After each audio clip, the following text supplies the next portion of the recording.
Hello guys, ito nagpapaypay ako at nagluluto ako ng barbecue na pork. Ayan, ito po yung baon namin ngayong nagsiswimming na po. Ang mga kasama ko, ang kaanak ko dito sa Norsagaray, Bulacan. Narito po kami sa Bakas. Ayan, ito lang po kasi ang pinakamalapit na maaari natin pag-swimmingan mula sa Maynila. Makukuha mo lang to na 1 oras sa motor at sa jeep ay mga 1.5 to 2 hours po. Depende kung sa biyahe natin kung walang traffic. Ay nako, makukuha natin ng 1.5. Umalis po kami ng alas 4. Then ito nakarating na po kami ng mga alas 6 pasado. Ayan, kaya wala pa po dito masyadong tao. Kaya nakuha kami ng malapit-lapit na ano ba tawag nito ay cottage. Kaya sinamantala ko na magluto para pagkatapos nilang magtampisaw ay may makakain na sila. Pero bago sila lumangoy, ayan, ay kumain muna sila ng almusal. Lalo na mga bata. Ang dami pa pong bakante pag maaga po kayong dumating. Kaya marami kayong mapagpili na pwesto. Tulad nga po nito, maaga pa so wala pa masyadong lumalangoy at wala pong gaanong tao dito sa mga cottage na narito o table. Ayan. Kung meron po sa inyo nagtatanong kung magkano po ang cottage ay nasa 500 po. Ayan, ang table na yan is 500. Pero wala ko kayong problemahin sa entrance ay nagkakahalaga lang po na 20 pesos. Pero mga bata wala pong bayad. Adult only. So hindi na mabigat sa bulsa. Ang iintindihin nyo na lang kung paano kayo makakapunta dito, lalo na mga taga Maynila. Tulad namin sa Quezon City, ayan, aarkila po kami ng masasakyan. Kami ginamit po namin ay jeep. Pero hindi ko kayo problema sa paparkingan. Libre po ang parking area. Ayan, so wala kayong problemahin. Kung may sasakyan kayo, walang problema. Entrance ay 20 pesos lang. Ayan, summer po ngayon, maya-maya, dadami din po ang tao kasi maaga pa po. Sa ngayon ay alas 6 po ng umaga. Ayan. Ito po yung mga baon po namin ay mga pansit, adobong manok, may fried chicken at mga kanin. At ito nga, may malulutuin pa ako mamaya sa baho para pag hininaw sila, ayan, may inumin, may kakainin po silang mainit. At nagbabarbecue po ako ngayon sa kasalukuyan. After maglutong barbecue, saka po ako maliligo. Ayan. And guys, wala ko kayong alalahanin kung wala ko kayong dalang ihawan dahil bawat cottage ay meron pong ihawan na nakalaan. Ayan.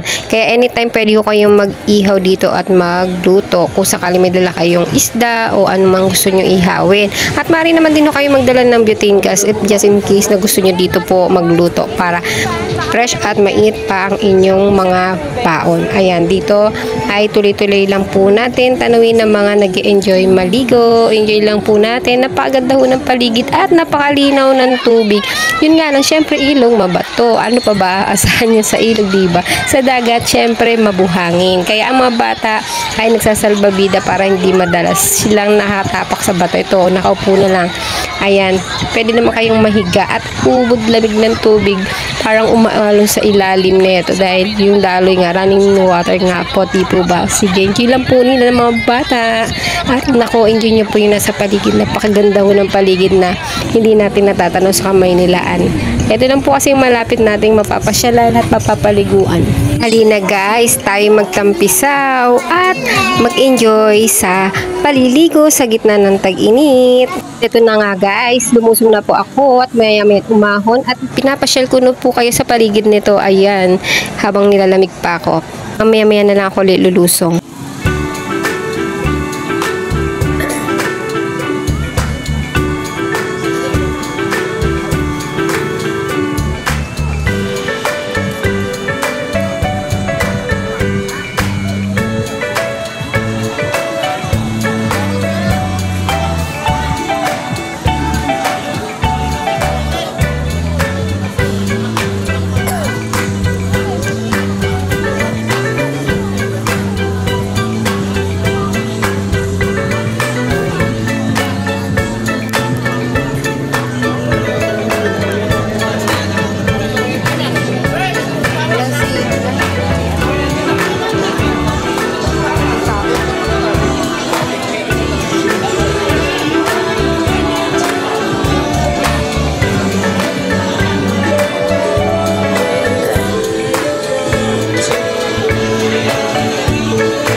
Ayan, alas 8 pa lang ng umaga, binagsan na tayo ng tao dito. Ayan, dahil nga naman sa tindi ng init ng araw, summer, at gustong gusto ng tao ang maligo. Ay kahit dito sa ilog ay nagtampisaw na kami para maibsan lang ang tindi ng init ng summer, ng tag-init. At ang mga bata ay kasalukuyang bakasyon, kaya mapag-enjoy man lang sila ngayong bakasyon nila. Sa mga nais na mag-enjoy ngayong summer at gustong bumiyahe ng malapit lamang at ayaw ng matagalang biyahe, ay bakit hindi ho kayo pumasyal dito sa North Sagaray, Bulacan. Marami ho kayong mapapaliguan dito, magkakarugtong ho yung Bitbit, Bakas, yung Anakay na river dito. Ayan, mahaba po ito, dugtong-dugtong po ito. Sa umaga, tingin ko ay meron mga istang sariwa, hindi lang sa dagat. Sa ngayon, siguro ubusan, kaya pwede rin naman ho kayong bumili ng sariwang isda kapag may tiyempo kayo nagtitinda. At pwede kayong mag-ihaw. At ito, at ang linaw pa ng tubig, kaya bukod dun malamig pa. Yun lang, syempre, tis kayo sa mga bato. Ang sarap kayong lumangoy at balikan at magbabad. Ang dami ng tao, kaya enjoy po natin ang summer, pasyal na po. At ito na lang po yung may share ko sa inyo at mga detalye na ibinigay ko sa inyo sa murang halaga. Makakapaligo na kayo para sa maintenance at pangangalaga ng mga tao dito sa ating ilog sa Bulacan. Tara, pasyal po tayo.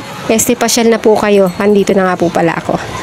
Siya nga po pala, reminders lang po dito kasi medyo mababaw. Bantay-bantayan lang ang mga bata at ang ilang mga bato sa dulo sa di kalayuan na iwasang marating nila dahil medyo yung iba dyan ay malalim, hindi na rin po kaya, at ang mga batong iba na sa paligid ay madulas. Kaya siguro din sa ganito rin kadaming tao ay wag ko kayong malingat na mawala sa paningin ng inyong mga anak at mga alagang bata. Okay, then meron din po ditong area na talagang malalim na siyang pinagdadivingan ng mga matatanda, ay nagre-rent po ng best.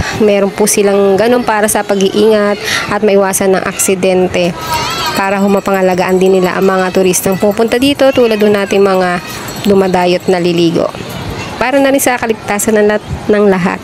Okay, enjoy lang po natin at alagaan natin ang bawat isa.